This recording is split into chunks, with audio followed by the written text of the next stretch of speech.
allez bien. Aujourd'hui, je vous retrouve pour vous parler de 8 livres que j'ai sélectionnés voilà, pour les sorties du mois d'avril. J'ai aussi remarqué que dans cette sélection, il y a quand même pas mal de suites cette fois-ci. Alors heureusement pour moi, je ne suis pas trop concernée, donc mon banquier devrait échapper à ce mois. Parce que j'ai pas mal d'autres événements à côté, donc clairement les dépenses vont y passer de toute façon aussi, comme d'hab. Mais voilà, on va attaquer directement avec le premier livre qui est un tome 3. Et donc dans ces cas-là, ce que je fais, c'est que je vous dis quel livre sort et je lis le résumé du tome 1 pour éviter vraiment tout spoil parce que voilà, c'est franchement pas le plan, le but de cette vidéo. Et donc pour le premier, il s'agit de Fil d'or qui sort le 2 avril, enfin qui est sorti le 2 avril aux éditions Plume Blanche et la couverture ressemble à ceci. Comme d'habitude, voilà, vous avez un petit aperçu. Et pour ce qui est du résumé, du coup je prends l'autre, donc c'était le tome 3 des gardiens d'Ulguérin, je pense, si je prononce bien, et c'était Rose éternelle. Et il n'y avait pas beaucoup au niveau du résumé, on me disait trahison, complot. Voilà que le destin guide les pas de Méliane au pied de Mary Lara. Ouais. Ce mystérieux arbre couvert de roses, protecteur et gardien d'une famille royale déchue. Dans l'ombre rôde la bête, monstrueuse et redoutable, que Méliane devra apprivoiser pour sauver les siens. Il ressemblait à un prédateur dangereux, sauvage, et il était aussi autre chose, quelque chose d'indéfinissable. Voilà, franchement, ça ne dit franchement pas grand-chose. Je sais que forcément, donc Rose éternelle, c'était une réécriture conte de La Belle et la Bête, d'où la bête ici qui rôde. C'était une romantasy, si je ne dis pas de bêtises. Je vais voir ce qu'ils disent en dessous. Ouais, réécriture de conte, fantasy, conte, romance est repris dedans aussi, donc je pense que c'était ça. Moi, il me tentait pas plus que ça, je vous avoue. Voilà, il y a eu un moment où il y avait plein de réécritures de contes et surtout de La Belle et la Bête. Mais voilà, moi c'est pas un des livres qui m'a intéressé plus que ça, mais pareil, je sais qu'il y a eu de bons retours dessus, de bonnes critiques, etc. Et du coup, ici, ils en sont au tome 3 qui normalement voilà, est le dernier. Alors je pense qu'on reste vraiment dans cet univers-là. Et voilà, on est vraiment dans l'écriture de La Belle et la Bête du début jusqu'à la fin, ce qui n'était pas le cas par exemple d'Acotar, où à partir du tome 2, on switch totalement dans juste cet univers-là. Donc voilà, donc sachez que ce tome, donc Fil d'or, est sorti ici début du mois. Et voilà, c'est chez Édition Plume Blanche. Ensuite, le 3 est sorti, Esprit rebelle, et j'aime beaucoup la couverture d'ailleurs. Hop, qui, à mon avis, est aussi une réécriture de conte. Il y a un petit thème ici qui s'impose au début. Et donc, il y a forcément une réécriture de rebelle. Hein. Voilà, vous avez quand même compris le truc, vous n'êtes pas con. Et donc, ça, c'est chez Hachette. Et le résumé que je découvre avec vous, c'est une princesse, Mérida, a beau adorer sa famille et son paisible royaume de Dunbroch, au cœur de l'Écosse, elle a l'impression de stagner. Les jours se suivent et se ressemblent, tandis qu'elle rêve d'aventures, de défis et de découvertes. La veille de Noël, elle surprend par hasard Feradak, je ne sais pas comment on prononce, un dieu de la destruction celte. Alors qu'il est prêt à anéantir Dunbroch et ses habitants, Mérida passe un marché avec une ancienne déesse de la création. La jeune fille a 1 an pour convaincre sa famille de changer. Si elle échoue, son clan devra payer les conséquences du retour de Feradak. Ça me perturbe. Mérida se lance alors dans 3 voyages épiques sillonnant les routes d'Écosse avec ses proches. Mais concentrée sur ce qu'elle aime, la princesse ne risque-t-elle pas de perdre de vue la personne la moins encline au changement, elle-même. Voilà, je trouve que c'est assez énigmatique, ça s'éparpille un petit peu, ça doit être beaucoup plus clair une fois qu'on a lu le livre forcément.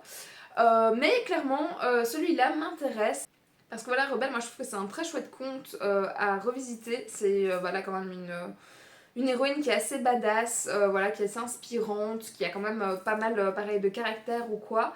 Et du coup, elle peut être très très chouette, je pense, dans la vibe qui est un peu en ce moment, les tendances avec vraiment des femmes fortes, etc. Voilà, ça reste après du young adulte ou ce genre de choses. Mais voilà, je pense que c'est une bonne idée d'avoir repris Rebelle qui, je pense, n'avait jamais été refait. Aussi parce que clairement, toute la petite vibe ici avec l'Écosse, les Celtes, etc. Revient aussi, je trouve, en ce moment en littérature, dans les séries ou ce genre de choses. Et du coup voilà, c'est vraiment effectivement un livre qui à mon avis doit être très tendance, mais pour le coup je pense dans le bon sens du terme. Après voilà, pareil j'attends de voir les premiers retours dessus, c'est pas ma priorité, mais je pense que je vais l'ajouter à ma wishlist et puis voir un peu d'ici 1 ou 2 mois où ça se situe, si les retours sont quand même bons ou ce genre de choses. Et ouais, je suis quand même assez curieuse, voilà, surtout pour le côté Écosse en fait, je mens pas plus que l'héroïne, ouais, c'est l'Écosse qui, qui je pense va m'avoir. Après, est-ce que ça va être suffisamment ma priorité par rapport à tout le reste de ma wishlist pour que je l'en sorte? Je suis pas convaincue, donc vraiment ça dépendra des premiers retours qu'on aura dessus. Mais voilà, il est sorti le 3 avril chez Hachette comme je vous le disais. Ensuite est sorti ce tome-ci à la même date, donc le 3 avril, ce troisième tome donc, de La fille du roi pirate. Donc ici par contre j'ai le titre en anglais sur, sur mon PC, donc je verrai normalement le résumé en français, donc il doit être sorti en français, je croise les doigts. Si pas je le couperai au montage. et, et donc je vais reprendre forcément aussi le résumé du tome 1. Hop, qui, je pense, je vous l'avais déjà lu pour la sortie du tome 2 de mémoire. Mais bref, qui nous disait Alossa est la fille de Caligan, roi des pirates qui règne et terrorise les mers. Son père décide de l'envoyer en mission pour enfin mettre la main sur une mystérieuse et très ancienne carte au trésor qui mènerait à des richesses incommensurables. Pour réussir son défi, la courageuse Alossa accepte de se laisser capturer par ses pires ennemis, s'offrant ainsi la possibilité d'infiltrer leur navire. Captive au milieu d'un impitoyable équipage de pirates cruels, Alossa sait pourtant que la fameuse carte est à portée de main. Le soir, au lieu de dormir, elle part en exploration du bateau. Très vite, son plus grand obstacle devient son ravisseur. Raiden, un intrépide lieutenant particulièrement intelligent et surtout très séduisant. Mais la jeune femme a plus d'un tour dans son sac et personne ne pourra arrêter la fille du roi des pirates. C'est à nouveau du coup de la fantasy young adulte et autant j'attendais beaucoup à la base la sortie de ce tome 1. Autant je ne l'ai jamais acheté de mon côté pour le côté justement garçon séduisant qui pareil un peu voilà, la romance a pris un peu le dessus, le pas sur le reste, mais il a quand même trouvé pareil son public, peut-être pas celui qui était annoncé de toute base, mais les gens ont quand même accroché, etc. Et donc ici on en est donc au tome 3, La vengeance de la reine pirate, normalement le titre en français si, si je traduis bien, espérons. Et voilà, comme c'est un tome 3, je ne sais pas vous dire grand chose en plus dessus. Si ce n'est que si vous avez aimé le tome 1 et 2, forcément je pense que vous attendrez cette suite aussi. Pour les autres, clairement, enfin on parle toujours d'un tome 3, donc vous n'avez pas forcément commencé par celui-là, mais sait-on jamais que la lecture ici du résumé du tome 1 vous a peut-être donné envie de vous plonger donc, dans cette trilogie.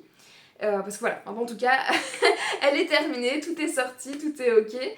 Donc si vous êtes à la recherche de livres de piraterie, en plus là les beaux jours reviennent, du coup l'été forcément arrive et du coup les petites lectures au bord de la piscine, de la mer, etc. vous donneront peut-être envie d'avoir des nouveaux livres dans ce genre. Donc sait-on jamais, je vous file l'info, même si moi je passe mon tour, je n'ai pas suivi. Mais comme ça vous le savez, c'est sorti le 3. Ensuite, le 4 avril est sorti celui-ci. Donc il s'agit de La Cité oubliée. Et cette fois c'est chez Scrineo. Pareil, la couverture m'intrigue pas mal pour celui-ci. Je pense que c'est un one-shot, si je ne dis pas de bêtises. Mais souvent chez Scrineo c'est ça.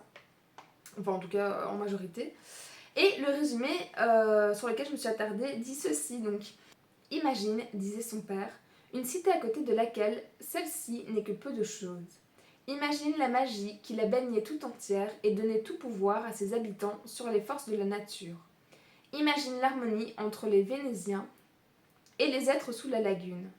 Marchant dans le pas de son père disparu, Loro recherche la légendaire antique cité que tous les Vénésiens croient engloutie à jamais. Mais le soir où il est sur le point de s'emparer d'un anneau réputé hyménée, il est devancé par Clémente, un jeune homme au talent particulier qui semble avoir de nombreux secrets.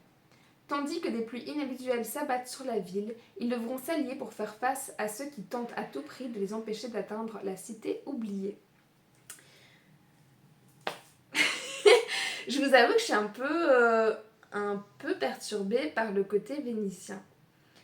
Parce que, je ne suis vraiment pas sûre de ce que je veux dire, mais sur le dessus de la couverture, on voit une ville qui, moi, en tout cas, me fait penser à Venise. Alors, il n'est pas marqué vénitien comme dans la vraie vie, mais ce côté un peu, ouais, île, vie sous-marine, etc. Et ouais, où tu retrouves la ville à nouveau en bas, bah, c'est un peu comme ça que je me l'imagine là tout de suite. Donc je ne sais pas, peut-être que je vous dis des grosses bêtises et que ça se passe pas du tout du coup du côté de Venise, mais pourquoi pas utiliser la base en tout cas de Venise pour créer un monde fantasy. Voilà, je trouve que ce serait une chouette idée vu la thématique. Et voilà, peut-être que je dis des grosses bêtises ou que c'est juste inspiré de très très loin. Mais c'est pour ça que ben voilà, je sais que c'est né ici dans cette petite section. Parce que c'est ce que je me représente et que pour y avoir été plusieurs fois, j'aimerais bien voilà, lire ce genre de livre dans ce genre de décor, etc. Parce que souvent l'Italie c'est plus réservé à tout ce qui est romance, avec pareil le brin ténébreux, etc. Un peu macho et tout. Mais du coup voilà, genre ici je pense que ça pourrait être une chouette idée. J'aime beaucoup aussi la créature fantastique qu'on voit ici entre deux, puis le côté un petit peu Atlantide qui s'en dégage, etc. Enfin bref, là c'est vraiment fort dans mon imaginaire par rapport à ce résumé, mais clairement il a eu le mérite de m'intriguer. Et Scribner quand même, ils font des chouettes livres, donc je n'ai pas trop peur de, de vous le sélectionner en tout cas. Mais pareil, j'attends de voir les retours, j'attends de voir s'il y aura la priorité ou pas. Mais en tout cas, ouais, je suis très très intriguée et mon imaginaire, voilà, vous voyez, se développe beaucoup par rapport à ce simple résumé. Donc je me dis, pourquoi pas lui donner sa chance. Voilà, en tout cas, l'avoir dans un coin de ma tête, on sait jamais. Et ouais, même pour le côté un peu Atlantide, cité perdue, petite recherche, etc. Et pareil, toujours comme je disais avant, avec le retour des beaux temps, des lectures, voilà, la mer, la piscine, etc. Un monde sous l'eau, j'en ai peut-être bien envie aussi pendant l'été. Donc je garde ça sous le coude. Et puis voilà. Le 11 avril est sorti ce livre, donc c'est le tome 2 de Light Lark. D'ailleurs, c'est une duologie, donc 2 sur 2. Et qui s'appelle ici Nightbane, et je pense qu'il garde le même titre pour le livre en français, je pense, comme Light Lark en fait. Et je n'ai pas vu passer encore la couverture de l'édition collector ou quoi, c'est chez Lumen, mais la couverture du tome 1 était juste absolument sublime. J'avais failli craquer rien que pour ça. Et pareil, je vais vous relire du coup le résumé de ce tome 1 là. Hop, si je le retrouve, voilà. Qui disait: bien des générations avant le début de l'intrigue, les 6 peuples qui occupaient l'île de Light Lark ont été chassés des lieux par une malédiction. Chacune des tribus doit désormais vivre avec son propre fardeau, sur de nouvelles terres, et tenter de survivre. Leur seule chance de mettre fin au sortilège a pour nom le Centennal. Chaque siècle, les dirigeants des 6 royaumes doivent s'affronter sur Light Lark, qui ne réapparaît qu'à cette occasion. L'enjeu, mettre fin au sortilège qui les frappe. Mais pour y parvenir, un des participants doit mourir, et tout son peuple avec lui. Isla, 17 ans, est la jeune championne des sauvages, un peuple proche de la nature, condamné à ne jamais connaître l'amour sous peine de devoir mettre à mort l'objet de leur passion. Pour pouvoir sauver sa tribu, Isla est prête à tout pour remporter le centennal. Elle pense avoir tout prévu, sauf de tomber amoureuse. C'est un livre qui est dans ma wishlist, forcément depuis la sortie du tome 1, donc ici je vois 2023. Et il me faisait très envie à sa sortie, et je ne sais pas vous dire pourquoi. Je ne l'ai pas lu, mais j'ajoute pareil, du coup, ce tome-ci à ma wishlist, donc sait-on jamais qu'à un moment, voilà, ils finissent par tomber, surtout que c'est une duologie. Donc peut-être ouais, que je l'intercalerai une fois en été ou quelque chose comme ça. Je suis curieuse, je suis vraiment curieuse pour ce côté des 6 royaumes qui s'opposent, etc. Alors franchement ils partent un petit peu dans tous les sens, je suis pas aidée pour faire cette vidéo, moi je vous le dis. Je vois fantasy, dystopie, fantastique, dark fantasy, donc je pense qu'on sait pas trop vers quoi on se dirige. Malédiction, trahison, ça ok. Magie, oui ça sans doute. Mais pour le reste, on va taper fantasy, bon peut-être dark fantasy, d'accord. mais il faudrait que j'aille voir les retours plus précis qu'il y a eu sur le tome 1. Mais voilà, là il me fait à nouveau envie, bah voilà, parce que juste ça m'a permis de me rappeler qu'il était dans ma wishlist. Mais voilà, vous le savez, on n'a juste pas assez de temps pour lire tout ce qu'on voudrait lire. Et pourtant, lui, franchement, à la base, il était censé être dans mes priorités, donc je ne sais pas trop ce qui s'est passé entre deux. Et peut-être que j'ai eu des échos un peu mitigés sur le tome 1. C'est peut-être ça qu'il y a eu. Franchement, je vais vérifier après avoir tourné cette vidéo. Voilà, parce que là-dessus, je suis curieuse et je suis un peu encore emballée.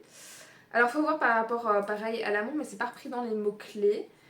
Donc je ne sais pas. Je ne vais pas lire en tout cas le résumé ici qui est mis pour le tome 2, mais je vais me pencher un peu là-dessus, d'autant que je vous dis, j'avais vraiment aimé la couverture de tome 1, l'argument bidon. Mais bon voilà, donc il y a cette suite et fin qui est sortie ici donc le 11 avril. Et pareil, j'attends de voir les retours, j'ai le temps de toute façon avec tout ce qu'il y a dans ma palle avant de l'acheter. Mais clairement, je pense que de toute la sélection ici, c'est peut-être, je dirais pas le premier, parce que je sais qu'il y en a un autre que là par contre j'attends vraiment beaucoup. Mais c'est clairement le deuxième, je pense, qui m'intéresse vraiment et que je suis susceptible d'acheter à un moment. Mais donc voilà, comme ça vous savez aussi de votre côté, ça y est, cette biologie est terminée. Et puis on passe au suivant. Le 15 avril sort ce livre-ci.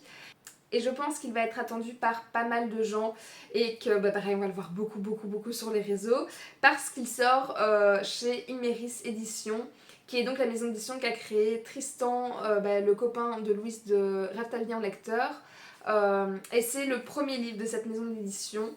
Donc voilà, je sais qu'ils ont, j'ai entendu en tout cas, qu'ils ont pris vraiment un soin particulier au moment de la sélection du premier livre pour une nouvelle maison d'édition. C'est quand même quelque chose, c'est un lancement.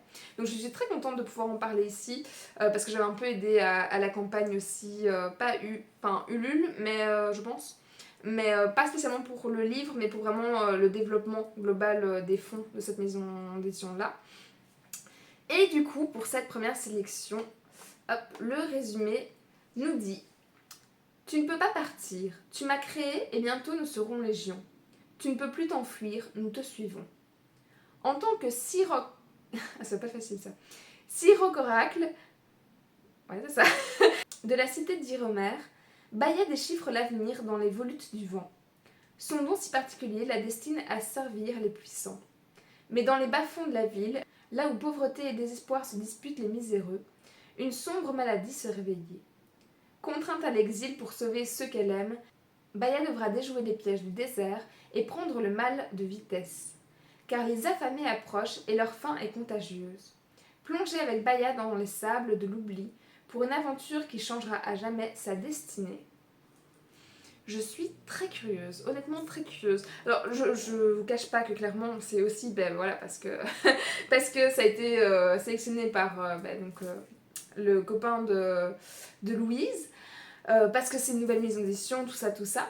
Mais au-delà de ça, pour le résumé, je suis moins emballée en soi dans le sens où je suis moins fan, on va dire, de tous les univers qui se développent un peu justement dans le désert. J'ai eu ça avec Rebelle du désert, avec le désert des couleurs ou quoi. Voilà, c'est pas forcément l'univers dans lequel j'aime me plonger, qui me fait rêver, qui m'évade beaucoup plus que ça. Mais le côté par contre ici de la nouvelle maladie, des genres d'affamés, parce que c'est des genres de zombies, de cannibales, enfin un peu ce truc là, retient quand même mon attention. Donc pareil, j'attends très vivement les premiers retours dessus en espérant vraiment que les gens seront objectifs. Genre je croise vraiment les doigts par rapport à ça. Je pense qu'il doit y avoir une chouette campagne en général aussi autour de cette première sortie. Mais voilà, donc j'ai hâte d'avoir les premiers retours sur cette nouvelle maison d'édition de fantasy, qui je pense va être un peu young adulte mais aussi adulte. Il va y avoir les deux niveaux. Et donc voilà, je suis très curieuse et j'espère honnêtement que ce livre va marcher, que Tristan va pouvoir vraiment continuer à développer son projet, etc.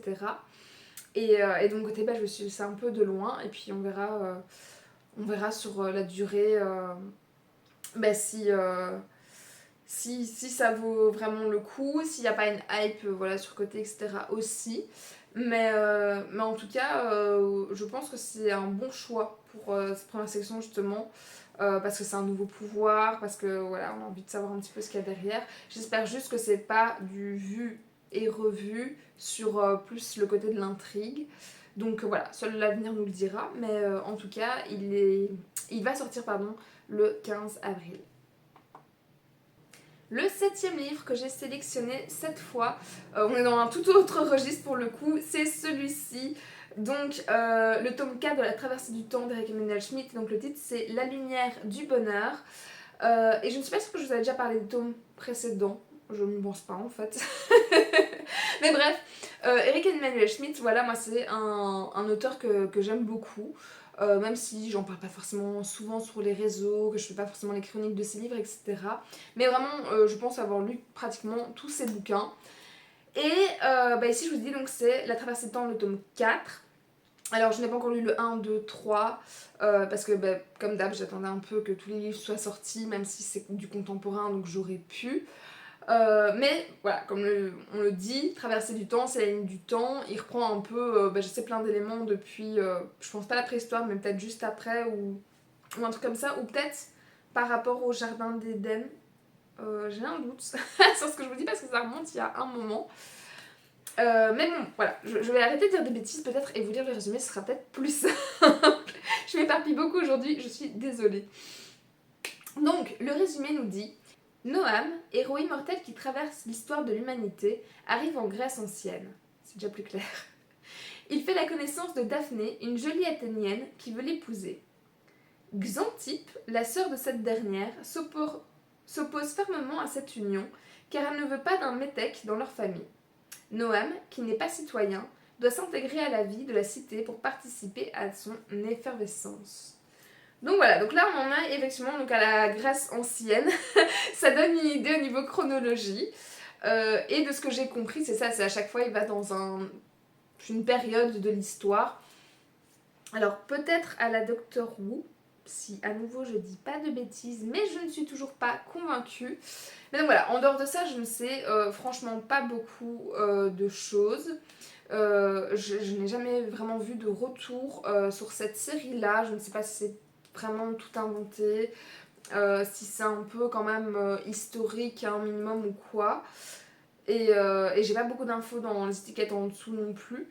Donc voilà, je ne sais pas dire grand chose en plus, si ce n'est que pareil, je l'ajoute à ma wishlist parce que je compte un moment les lire. Alors, franchement, pas la priorité, si je les lis en disant c'est bon aussi, c'est du Schmitt, voilà, je sais que je m'en lasserai pas de toute façon.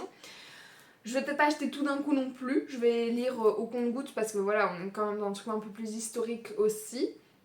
Et que j'ai vraiment pas d'idée précise sur les thèmes qui sont abordés ou ce genre de choses. Mais voilà, pour ceux qui suivent aussi ce genre de lecture, sachez que ça y est, le tome 4 est sorti. Je pense que c'est un par an, si je dis pas de bêtises non plus. Mais voilà, je n'ai pas grand chose à raconter en plus sur ce tome. Vu qu'en plus voilà, on a un tome 4 et qu'à chaque fois visiblement il y a quand même des fins à chaque fois entre. Donc je ne sais pas trop comment ça s'articule, comment il passe d'un moment à l'autre ou quoi. Donc voilà. Et je suis en train de me rendre compte que en fait je vous ai lu le résumé du tome 4 et pas du 1. Donc en fait je vais chercher ça comme les autres. Et on aura peut-être plus d'éléments. Mais je ne pense pas du coup spoiler parce que voilà, ça ne dit rien de 1. Et de 2, on fait toujours à une époque différente. Donc à part vous dire à quelle époque c'est, je pense que ça va. Désolée. Hop, donc voilà pour le résumé du tome 1, qui était le paradis perdu. Et effectivement, ça avait l'air de ressembler quand même en tout cas à l'Éden. Il n'y avait pas encore d'humains ou ce genre de choses. Et du coup, le résumé du tome 1, cette fois, nous disait: cette traversée des temps affronte un prodigieux défi. Raconter l'histoire de l'humanité sous la forme d'un roman. Faire défiler les siècles, en embrasser les âges, et sentir les bouleversements comme si Yuval Noah Harari avait croisé Alexandre Dumas. Depuis plus de 30 ans, ce projet titanesque occupe Eric Emmanuel Schmitt. Okay. Accumulant connaissances scientifiques, médicales, religieuses, philosophiques, créant des personnages forts, touchants, vivants, Il lui donne aujourd'hui naissance et nous propulse d'un monde à l'autre, de la préhistoire à nos jours. Ok. D'évolution en révolution, tandis que le passé éclaire le présent. Ça peut être super intéressant. Paradis perdu lance cette aventure unique. Noam en est le héros, né il y a 8000 ans, dans un village lacustre, au cœur d'une nature paradisiaque. Il a affronté les drames de son clan le jour où il a rencontré Noura, une femme imprévisible et fascinante qui le révèle à lui-même. Il s'est mesuré à une calamité célèbre, le déluge. Non seulement le déluge fit entrer Noé dans l'histoire, mais il détermina son destin. Serait-il le seul à parcourir les époques? Ok, là ça devient nettement plus clair. On n'est donc pas sur l'Éden, mais sur l'arche de Noé, d'où les animaux que je voyais sur cette couverture. Ok. Et je ne sais pas du coup comment il passe ces époques, mais c'est clairement l'idée. Et dans les étiquettes, cette fois, on va avoir roman historique. Oui, après, il y a un peu le côté religion, mythologie, philosophie, etc. qui est derrière, qui est un peu plus propre à Eric Daniel Schmitt. C'est beaucoup plus clair, ça marche nettement mieux, n'est-ce pas? Et voilà, c'est pour ça que du coup, effectivement, il me faisait bien envie. C'était, comme ils disent, la partie... Voilà, sur justement le passé qui éclaire la suite de l'histoire. J'aime beaucoup ce côté-là parce que je déteste l'aspect du wokisme qui est en ce moment et qui justement annule plein d'événements du passé. Je pense qu'à un moment il faut juste assumer le truc et pas juste remodifier ou enfin tous ces trucs-là. Et du coup c'est pour ce côté-là que du coup ça m'intéresse beaucoup, pour son côté un peu justement très réflexion, philosophie, etc. qu'il amène dans tous ses romans. Donc voilà, le tome 4 est donc sorti et on est beaucoup plus éclairé grâce à ce résumé. Ça marche mieux quand on fait les choses dans l'ordre. Et on en arrive déjà au 8e livre et résumé. Et donc ici, ça vous pouvez être sûr par contre que je vais l'acheter, c'est celui-ci. Donc L'Engrangetant, le tome 2, c'est Les Heures Obscures qui sort chez Hachette à nouveau. Et qui sort précisément le 24 avril, donc on a encore un peu le temps. Hop. Et pareil, je reprends le résumé du tome 1, même si je l'ai encore pas mal en mémoire. Voilà. Qui dit: Engraine, le temps a un pouvoir, et Sophie Delapointe ne le sait que trop bien. Car loin d'être une simple horlogère, Sophie est une chronolangue. Elle parle aux oranimas, ces horloges pourvues d'âme, chargées de surveiller le palais et de prévenir les complots contre le royaume. Le quotidien parfaitement rythmé de la jeune femme se dérègle le jour où Dimitri, le frère jumeau du roi, lui demande de réparer un engrangetant, une horloge magique extrêmement rare permettant de voyager dans le temps. Mue par le désir de revoir vivant son père, qui est décédé dans d'étranges circonstances, Sophie accepte d'aider le prince. Propulsée dans une aventure périlleuse à la cour royale, Sophie va réaliser à ses dépens qu'on ne joue pas avec les lois du temps sans en payer le prix. Et il me faisait super envie. Clairement, lui, je sais que je vais l'acheter ici sous peu. Et que je le lirai pareil, je ne sais pas quand, mais dans l'année. Parce que j'ai déjà fait ma pile de la saison. Il y a quand même pas mal de livres il est temps que je lise, etc. avant de commencer d'autres séries. Mais voilà, il me fait vraiment trop envie. Ce pouvoir du temps, moi en général, j'adore ça, même avec Doctor Strange, etc.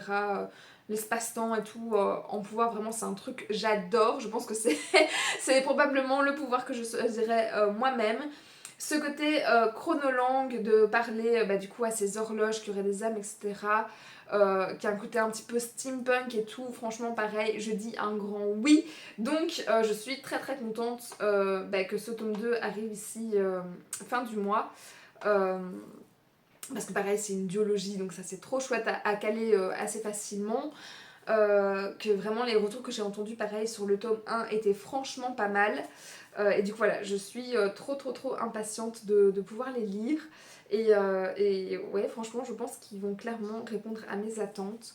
Donc voilà, je suis trop impatiente, vous le voyez. C'est clairement le livre qui m'emballe, qui m'enjaille le plus dans toute cette sélection. Et voilà, et clairement le seul aussi où je suis certaine qu'il va intégrer à un moment cette bibliothèque. Puis en plus, pareil, on dit aussi qu'on parlait du roi, de son frère, etc. Donc ce côté un petit peu royauté, complot, pouvoir, etc. doit être un petit peu sous-jacent aussi dans l'histoire. Je pense qu'il a absolument tout pour plaire. Et puis pareil, je pense qu'il fait partie de ces livres où il n'y a pas forcément une histoire d'amour, en tout cas pas très développée ou quoi, dedans. Donc clairement, ça m'attire aussi, chacun ses goûts, mais voilà, pour le coup, je prends ça comme un petit plus, un petit bonus. Et voilà, bah, je vais déjà en fait bah, vous laisser sur ce résumé. Ces vidéos, j'ai l'impression qu'elles sont toujours un peu plus courtes à filmer, bah, voilà, parce que je ne sais pas entrer dans les détails, vu que en dehors des résumés, je n'ai pas grand chose à vous dire en plus. Surtout que bah, voilà, ce mois-ci, c'est beaucoup de livres que bah, je n'ai vraiment rien lu. Mais voilà, en tout cas j'espère que bah, cette vidéo vous a plu, que comme d'habitude certains résumés bah, vous ont intéressé, que vous allez rajouter bah, certains livres à votre wishlist, que ça vous a servi. C'est vraiment le principe de cette vidéo, de ne pas devoir parcourir toutes les pages, je sais pas, de Babelio, des livres à paraître, etc. Selon vos goûts. Et oui, et alors comme d'habitude, le petit emoji... Bah je pense que clairement comme c'est le dernier qui m'emballe le plus, on va mettre pour l'engrange-temps une petite horloge, celle que vous voulez, soit le sablier ou soit juste l'horloge ou même voilà celle avec à l'ancienne, la moderne, la ronde, ce que vous voulez. Mais voilà, pour ceux qui bah, sont pressés, ne savent pas quoi mettre forcément, etc. Ça fait toujours plaisir, bah, vos commentaires, ça c'est sûr en tout cas, que ce soit ici ou pareil sur Instagram, etc. Et ben, de mon côté, je n'ai pas grand chose à rajouter sur ce genre de vidéo. Donc je vais vous laisser jusqu'à une prochaine vidéo évidemment. Et je vous fais toujours plein de bisous.